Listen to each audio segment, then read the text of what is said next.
a really interesting month. Of course, the saying is that April showers bring May flowers, but April has its share of absolutely beautiful things in the garden. The bulbs are coming up, trees are starting to bloom. At the same time, April is a very fickle month. We had several days that were in the low 80s, and of course, everything really sprouted when that happened. We also had a really big hailstorm that turned everything white. So you don't know what to expect. I do think that it's worth taking a look back, though, to see what April brought us this year. So let's take a little walk through April.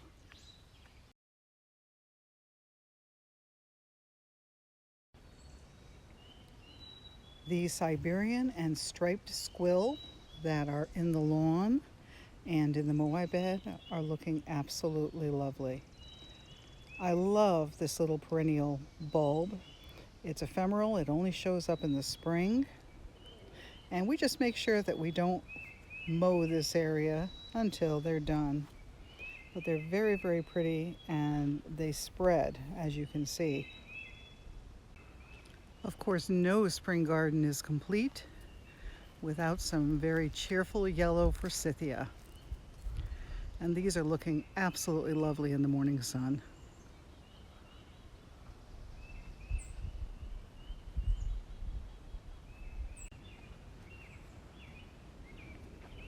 Pachysandra is one of the ground covers that blooms early. It's got these pretty sort of fuzzy white flowers.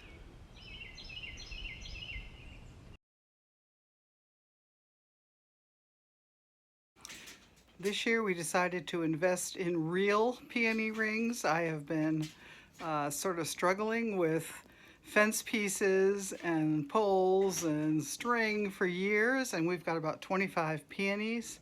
But this year we decided to invest in a whole bunch of the Titan peony rings, which we actually got at Ocean State Job Lot for well, actually much cheaper than they were available online. So Tom is in the process of starting to put them together. And we have a helper who's decided to come and see what's going on.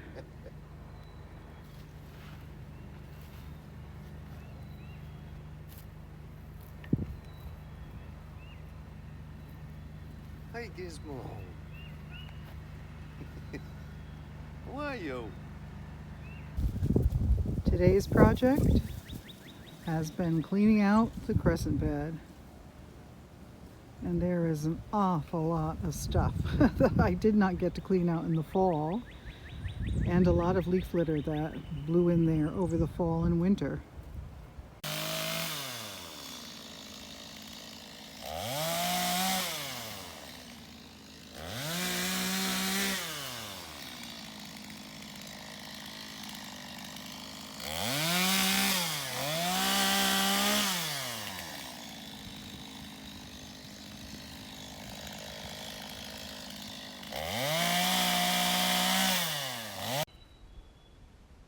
The hellebores are really looking nice.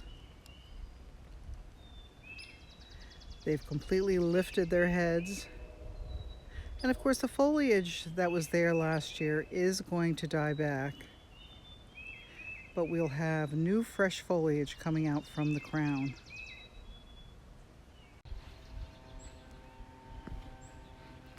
Let's check out the vegetable garden beds and see how they're doing. I actually kept this Dusty Miller in the greenhouse over the winter, and you can see, although it looks really beat up, what's interesting is that there's green stuff coming up at the base of all of this, so it survived. Let's see how things are doing. We have some garlic in here, and I'm curious to see how that has fared. We did cover all of the beds with shredded leaf mulch. That helps to protect them over the course of the winter, adds a little nutrition. The other thing that I did, and I do this every year, is any plants that I don't get transplanted in the fall, I just put in pots and I leave them here in the vegetable garden. And you know what? They're doing just fine. You can see a few things in here. This is one I was really concerned about. I actually had taken out a St. John's wort, and when I did that, I dug up all of the little shoots on the side and I put them in pots, and you can see they've all got green not green flower buds, but green leaf buds on them. So they survive just fine. And here is the bed with the garlic. And it's all popping up. Wow. That looks just great. So we will have garlic again this year. This is what I love looking for every year. The daffodils in bloom. And of course every year they expand a little bit. So some of these beds are ones that, you know, we may have only put 6 or 8 bulbs in originally, but they've now expanded to be quite a large grouping.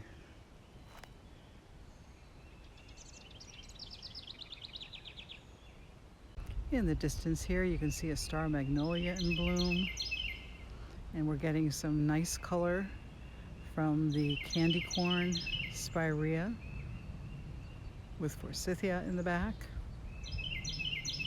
And there's also some PJM rhododendron here, which is a nice color combo. Here's a little closer look at that star magnolia. These flowers are absolutely gorgeous. Today's a very still day, but if there was wind, they'd be fluttering and looking like little butterflies today. Now here is another lovely magnolia. And in the heat of this past week, it really opened up.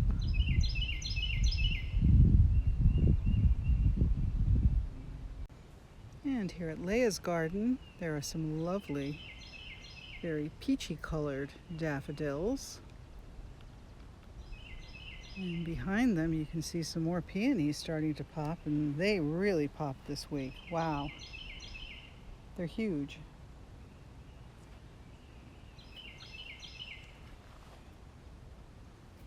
And some daffodils that have some nice buds on them but have not gotten going yet. Of course, other perennials are out. The catmint has popped up, as well as the Roseanne geranium. There's serendipity allium in here. Some more irises. I already started putting a little bit of fencing on this one because it got eaten. And then the lamb's ear really spread. I'm going to have to transplant some of this.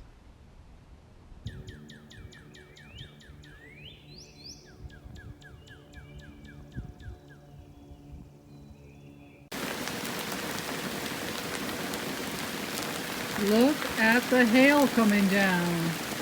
Oh, my poor garden. All the white that you can see that's on the bark mulch areas. Yeah, that's big chunks of ice.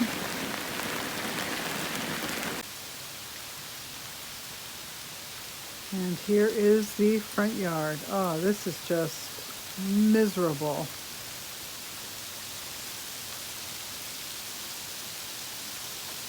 Wow.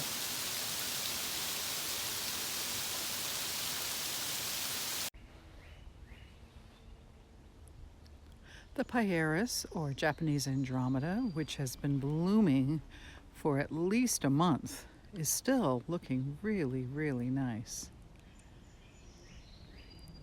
And behind it, we can see some very nice PJM rhododendron in bloom. All kinds of things are popping up. Below the rhododendron, you can see some nice bright yellow sprigs of all gold Aconocloa grass. Now this is the part of the wall that we took down in order to take out the 2 hydrangea that we moved a little earlier this spring. But above the wall, we've got some beautiful daffodils.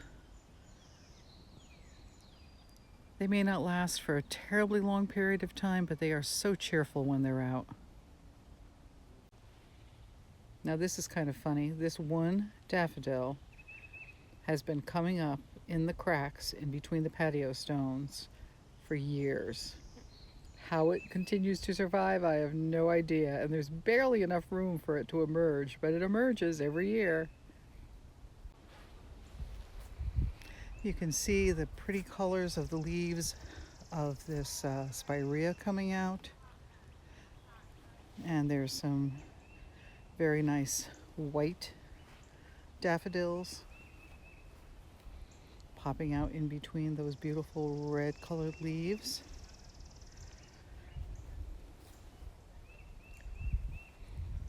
This is double plate doozy. It's one of the sterile types of spirea that I've been trying to add to the garden.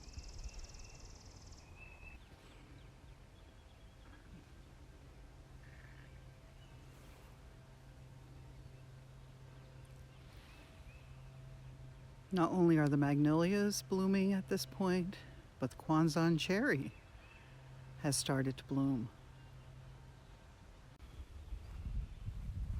I love it even when the petals start falling on the ground. It's like a sprinkling of sugar on the lawn.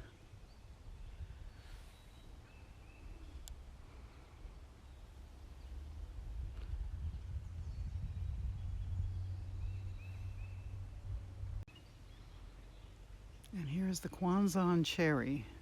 Not the nicest sky to be taking pictures against, but you can see how full those blooms are. We also have white bleeding heart in bloom right now. They're such pretty flowers.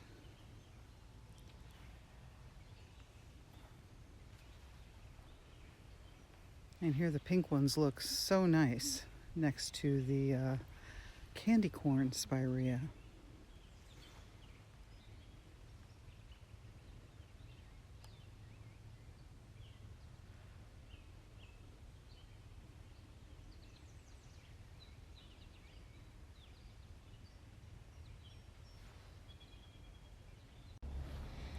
Now we're heading into the front yard.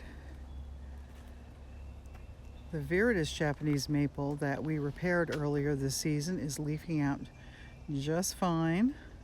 All of the branches, including the ones that had been repaired.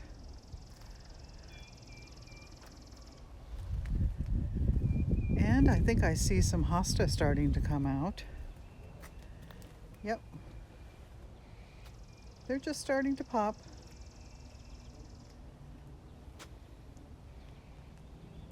But those and the fern and the heuchera, the astilbe, that'll all be out very soon.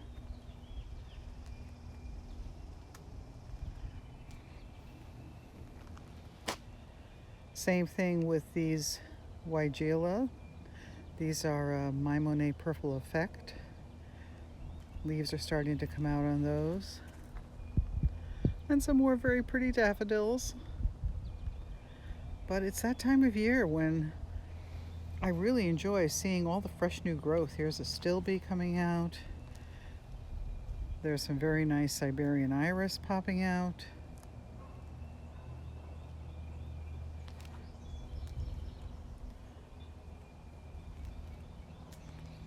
Not too long before all of these things will also be in bloom. This lion's mane Japanese maple is looking particularly nice. I love what a brilliant green the leaves come out in the spring. Very dense leaf structure. Thank you for joining me today, and I hope to see you again next time on Gardening Genes. In the meantime, have a lovely day in the garden.